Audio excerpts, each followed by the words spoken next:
Welcome to Progressive Voice, news channel from progressives, for progressives, and of course by progressives. Today we're joined by Rodney Smith, multiple times a candidate for Congress in CD4, as well as a progressive activist, Brian James, who is also active with Wolfpack, trying to get money out of politics. And he's sort of on a more macroeconomic scale, he's our go-to guy. And we want to pick back this conversation back up. A couple of questions for Rodney to start out. I know in CD4 we have a certain set of challenges, which in many ways does lend itself to a more nonpartisan bent because of the sheer mass and square footage, square mileage of CD4. If you could tell us maybe a little bit about the boundaries of CD4 and some of what you perceive the specific challenges to be with that congressional district. Right. So CD4 is the newest district in Nevada. You can look at it as it goes as far east and west as the boundaries of the state. But in general, on the west side of town, it starts at Lake Mead and goes all the way up. When it comes towards the east side of town, on the far east side of town, it's Sunrise Manor, Lake Mead to Frenchman's Mountain, Sunrise Mountain. As it dips down to the freeways on both sides, 15 on the east and 95 on the 93, 95 on the west, it dips down to Rainbow. Once it gets to Rainbow, it takes in the historic west side, and then it goes all the way to 15, and then it goes back up to Lake Mead. And when I say it goes north about midways of the state, and Nevada is a huge state, and it goes right up on the Carson City and Reno. So it has 7 counties in it. Some of them are a little more remote than others, like Lyon, Mineral, Lincoln County, Esmeralda County. Of course, we have Clark, Nye County. Those are all parts of Nevada's 4th congressional district. So it's the second largest district in the state. When you think about it this way, one county, Clark, is roughly the size of the state of Georgia. So you can get the sort of a glimpse of how large this particular district is. And in terms of challenges, I know from my experience in 2016 traveling sort of throughout CD4, it really does present some interesting demographic challenges. You have the historic West Side, Right.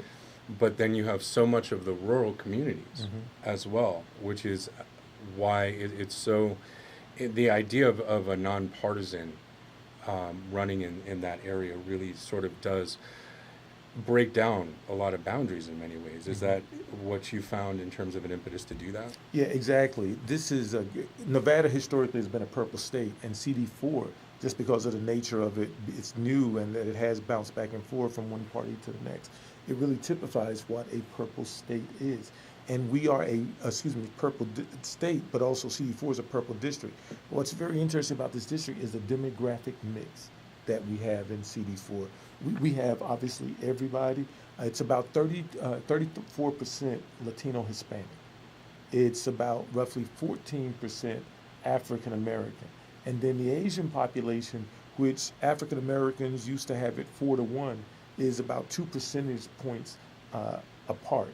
So we have Asian Americans are the fastest growing demographic. It used to be Latino Hispanics, but now it's Asian Americans in the district, in the state, as well as in the country. And so the cultural influences of that demographic is something that we definitely have to pay attention to. And we welcome everybody. We have a lot of land in our district.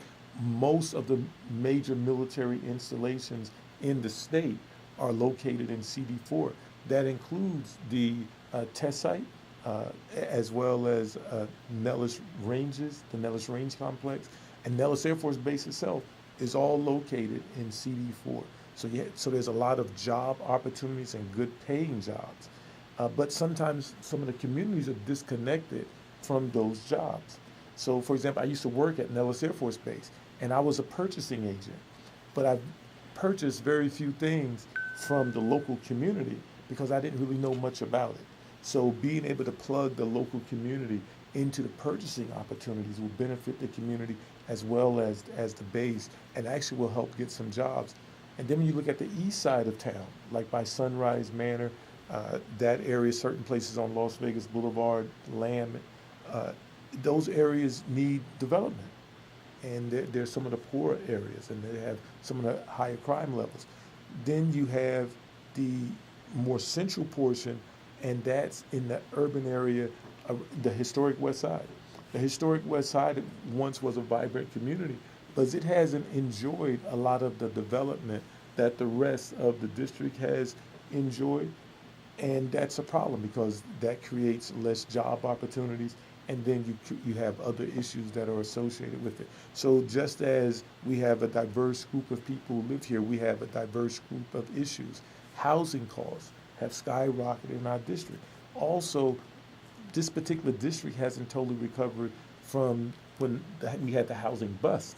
So you have a lot of vacant houses still. You have vagrant problems. Then in our rural areas, we have water rights issues, which is definitely not a concern down on the south. And we also are trying to get some of the water from up north, which can be problematic for the people who own the rights to that water up north.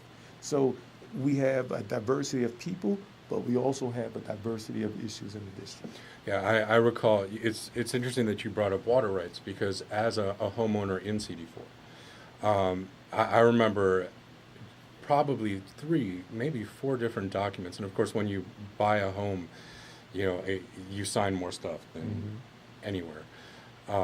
But I remember several documents, and being from South Florida, where I grew up, the idea of having to sign documents having to do with water rights was, we could use a little less water coming up on the beaches, but the idea that I was signing several documents which indicated that I may own the land, I may own the property, but I do not own the water rights to the lot on which my house nor the mineral property rights. sits, or the mineral rights.